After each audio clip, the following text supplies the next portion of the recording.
हाय दोस्तों महाकुंभ मेला जो दुनिया का सबसे बड़ा स्पिरिचुअल ह्यूमन गैदरिंग यानी कि आध्यात्मिक महासमागम से जाना जाता है, वो उत्तर प्रदेश की प्रयागराज में 144 वर्ष के दौरान ऑर्गेनाइज किया गया है, जहाँ 3 नदियाँ एक साथ मिलती है। सफेद धारा वाली गंगा, नीली काली धारा वाली यमुना और अदृश्य भूमिगत प्रवाह करने वाली सरस्वती। और इन तीनों नदियों का जहाँ मिलन होती है उसे कहा जाता है त्रिवेणी संगम। महाकुंभ के दौरान इस संगम पर स्नान करने से बहुत पवित्र माना जाता है, जिससे सही स्नान या अमृत स्नान से जाना जाता है। और ऐसा कहावत है कि यह देवतागण भी मानव रूप धारण करके इस पवित्र उत्सव पर स्नान करने के लिए आते हैं।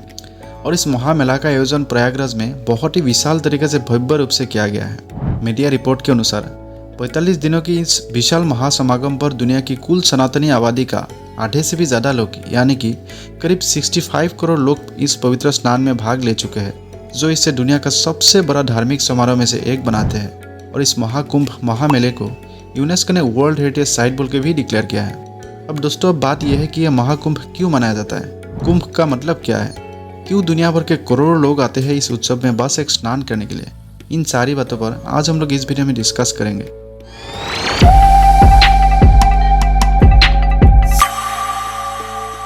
कुंभ मेला का शुरुआत 8वीं शताब्दी की फिलोसोफर आदि शंकराचार्य ने किया था। कुंभ एक संस्कृत वर्ड है जिसका अर्थ है कलश, यानी कि एक पात्र। कि यह कोई आम कलश नहीं है, एक अमृत से भरा हुआ कलश है। और इस अमृत से भरा हुआ कलश की कहानी वेद, महाभारत, भागवत और विष्णु पुराण में लिखी गई है। कहानी यह है कि एक बार ऋषि दुर्वासा स्वर्गलोक गए थे इंद्रदेव से मिलने के लिए। इंद्रदेव अपनी हाथी पर घूम रहे थे, तभी उनकी मुलाकात हुई ऋषि दुर्वासा से। उन्होंने भगवान शिव जी की दी हुई एक माला इंद्रदेव को प्रदान की, लेकिन इंद्रदेव अपना अहंकार में डूबा रहते थे और उन्होंने ये माला अपनी गला में धारण नहीं करके उनका वाहन ऐरावत की सूर पर रख दिया। ये किसको पता था कि इंद्रदेव की एक छोटी सी गलती उन्हें बहुत भारी पड़ने वाली थी। और ऐरावत ने इस माला को पैर का नीचे कुचल दी।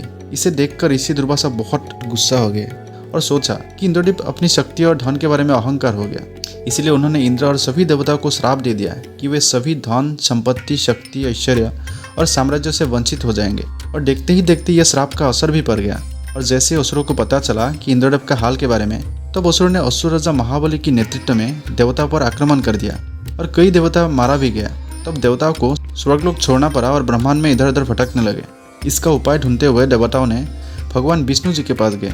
विष्णु जी ये सलाह दिया कि असुरों की ही हेल्प लेके क्षीर सागर यानी कि दूध की सागर का मंथन करो, जिससे चार्निंग भी कहा जाता है। और इससे जो अमृत निकलेगा उससे पान करना, जो तुम्हें अजय और अमर बना देगा।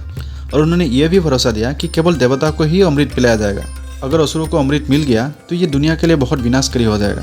भगवान विष्णु की सलाह पर देवताओं ने महाबली के साथ एक समझौता किया कि अमृत उन्हें भी दिया जाएगा, और वो समुद्र मंथन के लिए सहमत हो गए। लेकिन क्षीर सागर बहुत बड़ा था और मंथन करने के लिए उन्हें एक बहुत बड़ी पहाड़ जैसी वस्तु और एक मजबूत और लंबी रस्सी की जरूरत थी। उन्होंने मंदरा पर्वत को चांद के रॉड के रूप में और वासुकी नाग को रस्सी के रूप में इस्तेमाल करने का फैसला किया। वासुकी नाग की एक साइड असुर और दूसरी साइड देवताओं ने पकड़ के सागर को मंथन करना शुरू कर दिया। जब देवता और असुरों ने मंथन करना शुरू किया तो उन्हें बहुत मुश्किल लग रहा था और पर्वत जमीन पर धंस रहा था।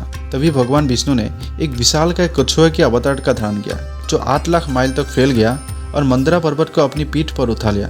भगवान विष्णु की इस अवतार को कूर्म अवतार के नाम से जाना जाता है और ये उनके 10 अवतार में से दूसरे अवतार है। और इसके बाद देवता और असुरों को सागर को मंथन करने में आसानी हो गया था।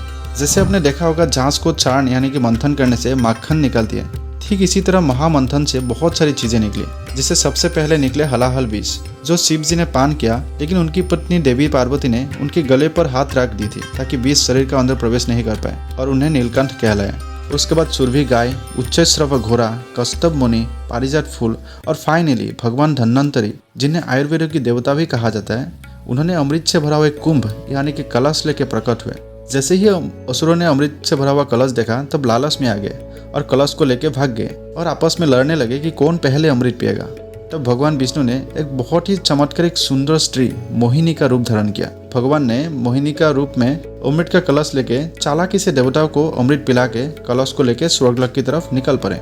असुरों ने इसको देखते बहुत गुस्सा हो गया और देवताओं के साथ लड़ाई करना शुरू कर दिया।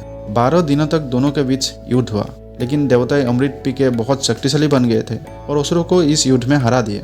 भगवान को अमृत लेके स्वर्गलोक पहुंचने में 12 दिन का समय लगा और इसी दौरान धरती की 4 अलग अलग जगहों में अमृत की कुछ बूंदें नदी में गिरी थी और पानी में मिक्स हो गए, जिससे नदी का पानी अमृत जैसा बन गया था। हरिद्वार की गंगा नदी में, उज्जैन की क्षिप्रा नदी में, नासिक की गोदावरी नदी और प्रयागराज की गंगा, यमुना और सरस्वती की त्रिवेणी संगम पर अमृत की कुछ बूंदें गिरी थी।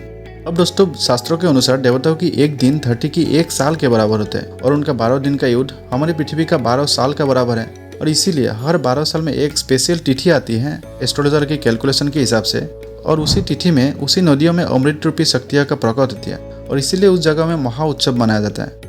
और दुनिया भर के करोड़ों लोग इस नदी का पानी सेवन करने और यहाँ डुबकी लगाने के लिए आते हैं। मोक्ष प्राप्ति यानी कि पापों से मुक्ति पाने के लिए आते हैं। कुंभ का तिथि सूर्य, चंद्र और बृहस्पति की स्थिति के हिसाब से निर्धारित किया जाता है। मेन जो कुंभ मेला है वो 3 तरीके से ऑर्गेनाइज किया जाता है।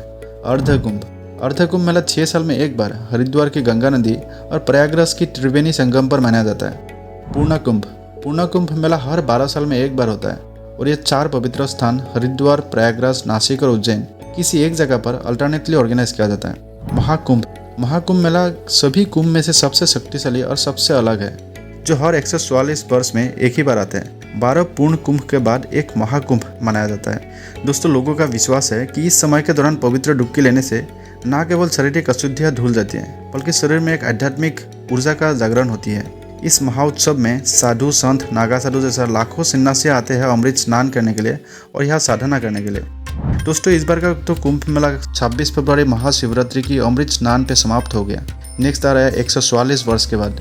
कौन कौन इस मेला में गया और अमृत स्नान किया और कौन कौन नहीं गया, कमेंट सेक्शन में जरूर बताइएगा। अगर वीडियो इन्फॉर्मेटिव लगा तो वीडियो को लाइक, शेयर और चैनल को सब्सक्राइब जरूर कीजिएगा। तो मिलते हैं अगली वीडियो के साथ। तब तक अपना और अपने का खूब ख्याल रखिए। जय हिंद।